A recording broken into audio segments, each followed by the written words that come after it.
90% of the एसईओज अभी तक old SEO practices implement कर रहे हैं जो 2015 तक खत्म हो गई। इसी वजह से आपको गूगल पे ट्रैफिक भी नहीं मिलती और आप लॉन्ग टर्म के लिए गूगल पे सस्टेन भी नहीं रह पाते। आज हम बात करेंगे एसईओ की आउटडेटेड टेक्निक के बारे में जो अभी तक बहुत से एसईओज इंप्लीमेंट कर रहे हैं, जिसकी वजह से वो अपनी वेबसाइट पे लॉन्ग टर्म के लिए रैंकिंग इंक्रीज नहीं कर पाते। कौन सी ऐसी ओल्ड एसईओ प्रैक्टिसेस हैं जो अभी तक बहुत से एसईओज इंप्लीमेंट कर रहे हैं, जिसकी वजह से उनकी वेबसाइट की रैंकिंग इंक्रीज नहीं होती। इस वीडियो में मैं इन डेप्थ इन सारी स्ट्रेटेजीज के बारे में बात करूंगा, देन इनके बारे में सोल्यूशन प्रोवाइड करूंगा। कौन सी स्ट्रेटेजीज आपने अब इंप्लीमेंट करनी है जिसकी वजह से आपकी वेबसाइट की रैंकिंग कंसिस्टेंटली इंप्रूव भी होगी और एआई ओवरव्यू से भी आप ट्रैफिक गेन कर सकते। इन ओल्ड एसईओ आप सिर्फ कीवर्ड स्टफिंग, स्पैमी बैकलिंक और कीवर्ड डेंसिटी पे फोकस करते थे, बट इन 2025 आप सेमेंटिक एसईओ की स्ट्रेटेजीज इंप्लीमेंट करोगे और अपने कंटेंट में डायरेक्ट आंसर प्रोवाइड करोगे, जिसकी वजह से आप एआई ओवरव्यू में भी रैंक करोगे और टॉप 10 की सर्चेज में भी रैंक कर सकते हो। इन 2025 आपको कोई भी आर्टिकल राइट करना है तो आपको टॉपिक्स को कवर करना है, ना कि कीवर्ड्स को। अगर आप 2015 को देखें तो आप एक कीवर्ड पे एक ही आर्टिकल राइट करते थे, बट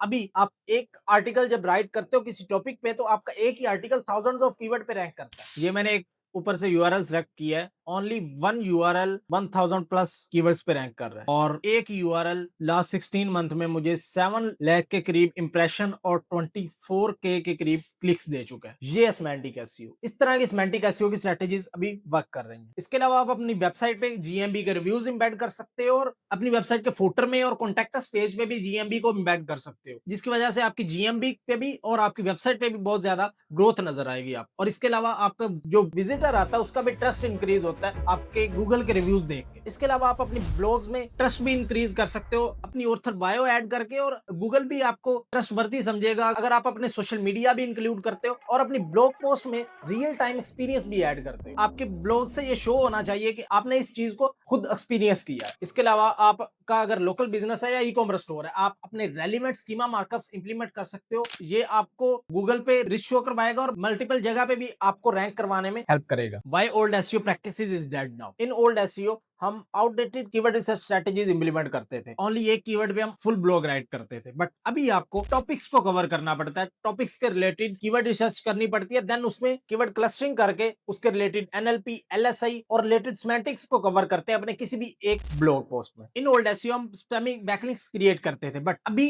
आपको थाउजेंड्स ऑफ बैकलिंक क्रिएट करने की जरूरत नहीं है। अगर आपका एक निश रेलिवेंट हाई क्वालिटी बैकलिंक आप ले लेते हैं तो आपको थाउजेंड ऑफ बैकलिंक से भी ज्यादा अथॉरिटी मिलेगी और आप लॉन्ग टर्म के लिए उस निश में भी रैंक कर सकते हैं। अगर आपका कंपटीशन नॉर्मल होगा तो आप अगर हेल्थ की कैटेगरी में काम कर रहे हैं तो आपको हेल्थ का बैकलिंक चाहिए, ना कि आप टेक के बैकलिंक और मल्टीपल डिफरेंट कैटेगरीज के बैकलिंक की तरफ जाए। एआई कंटेंट, जब से एआई टूल्स लॉन्च हुए हैं तो बहुत से एसईओज ने ओनली एआई से कंटेंट राइट करवाना और अपलोड करना शुरू कर दिया, जिसकी वजह से इन 2022, 23 एंड 24 बहुत से कोर और स्पैम अपडेट गूगल के शो हुए और मिलियंस ऑफ वेबसाइट को गूगल ने पेनलाइज किया। आप चाहे एआई टूल से राइट करें, बट उसमें अपना रियल टाइम एक्सपीरियंस ऐड करें। गूगल को आपका एक्सपीरियंस चाहिए, ना कि आप वही जो गूगल के पास पहले से कंटेंट है उसको रीराइट करके गूगल को शो करवा दें कि ये मैंने कंटेंट राइट। गूगल को कंटेंट नहीं चाहिए, गूगल को आपका एक्सपीरियंस चाहिए रियल टाइम, तो वो अपने यूजर को वैल्यू प्रोवाइड कर सके। गूगल की फर्स्ट प्रायोरिटी उसका यूजर है, तो आपको भी फोकस करना चाहिए यूजर पे, ना कि गूगल पे। अब हम बात करेंगे 2025 के टॉप रैंकिंग फैक्टर के बारे में जो आप इंप्लीमेंट करके अपनी वेबसाइट की रैंकिंग को कंसिस्टेंटली इंप्रूव कर सकते हो। ईईएटी पे मैंने एक डिटेल में वीडियो भी क्रिएट की थी यूट्यूब पे, आप वो भी देख सकते हो। बट अभी हम डिस्कस करते हैं कि ईईएटी है क्या। Experience, expertise,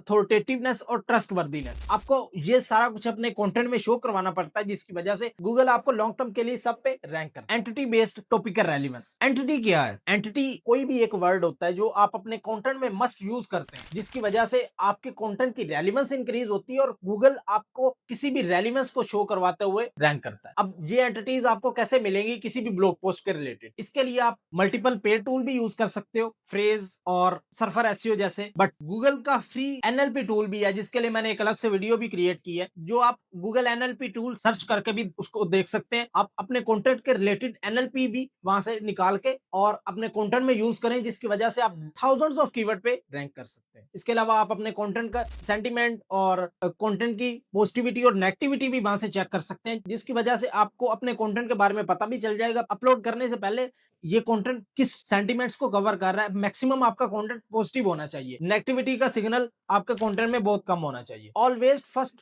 focus on user. अगर आप अपने यूजर को प्रायोरिटी पे रखेंगे तो गूगल आपको कंसिस्टेंटली रैंक करेगा। बहुत से एसईओज गूगल पे तो फोकस करते हैं बट यूजर पे फोकस नहीं करते। गूगल की फर्स्ट प्रायोरिटी उसका यूजर है, तो यूजर पे फर्स्ट फोकस करें, उसकी प्रॉब्लम का सोल्यूशन प्रोवाइड करें अपने कंटेंट में, देन आप कंसिस्टेंटली रैंक भी करेंगे और लॉन्ग टर्म के लिए सस्टेन भी रहेंगे। ब्रांड मेंशन इन 2025 आपका ब्रांड मेंशन बहुत ज्यादा इंप्रूव होना चाहिए। आपकी मल्टीपल वेबसाइट पे आपका ब्रांड का नेम मेंशन होना चाहिए, जैसे कि लोकल साइटेशन और गेस्ट पोस्टिंग के थ्रू और मल्टीपल बैकलिंक की स्ट्रेटेजीज के थ्रू आप अपने ब्रांड नेम को मल्टीपल वेबसाइट पे मेंशन कर सकते, जिसकी वजह से आपकी रैंकिंग भी इंप्रूव होगी और गूगल भी आपके ब्रांड को जानेगा कि ये कंसिस्टेंटली एक ऑथेंटिक बिजनेस वर्क कर रहा है। पेज एक्सपीरियंस एंड यूएक्स, आपकी वेबसाइट की स्पीड, कोर वेब वाइटल्स और यूजर एक्सपीरियंस बहुत अच्छा होना चाहिए, क्योंकि यूजर आपकी वेबसाइट पे आके आपकी वेबसाइट को अंडरस्टैंड ही नहीं कर पाएगा तो आपकी वेबसाइट को उसी टाइम लीव कर जाएगा। और अगर आपकी वेबसाइट की स्पीड स्लो होगी तो वेबसाइट लोड ही नहीं होगी, तो यूजर वेबसाइट पे लैंड किए बगैर ही लीव कर जाएगा और उसकी वजह से आपका बाउंस रेट भी इंक्रीज हो सकता है। इन सारी सिमेंटिक एसईओ की स्ट्रेटजीज को इंप्लीमेंट करके आप अपनी वेबसाइट की रैंकिंग को कंसिस्टेंटली इंप्रूव कर सकते हो। अगर ये वीडियो हेल्पफुल लगी हो तो इस वीडियो को लाइक, फॉलो और शेयर लाजमी करना उन फ्रेंड के साथ